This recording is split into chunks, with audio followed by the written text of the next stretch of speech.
Cela fait 3 mois que Nicolás Maduro a commis une gigantesque fraude lors de l'élection présidentielle au Venezuela. 3 mois que le successeur d'Hugo Chávez a refusé de reconnaître le triomphe de l'opposant Edmundo González, contraint de fuir en Europe. Je me suis rendu à Caracas pour vous raconter le quotidien d'une population au fond du gouffre. Vous découvrirez la dure vie de Teani, dont le fils de 16 ans a été arrêté, battu et détenu arbitrairement depuis l'élection, de Yerson, vendeur de café d'un bidonville, ou encore de Ninfa, qui tient une cantine gratuite pour les pauvres. Le Venezuela devrait être riche, car il est assis sur les plus grandes réserves de pétrole du monde. Il n'a pourtant rien de l'Eldorado socialiste dont rêvaient Hugo Chávez et une partie de la gauche française.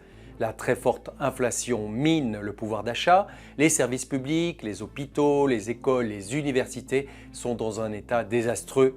8 millions de Vénézuéliens se sont exilés, plus d'un quart de la population. Le pays reste aujourd'hui entre les mains de militaires qui répriment la population, volent l'argent et bafouent les libertés les plus élémentaires. Qui se soucie aujourd'hui du Venezuela alors que Donald Trump vient d'être élu président des États-Unis et que les guerres font rage en Ukraine et au Proche-Orient?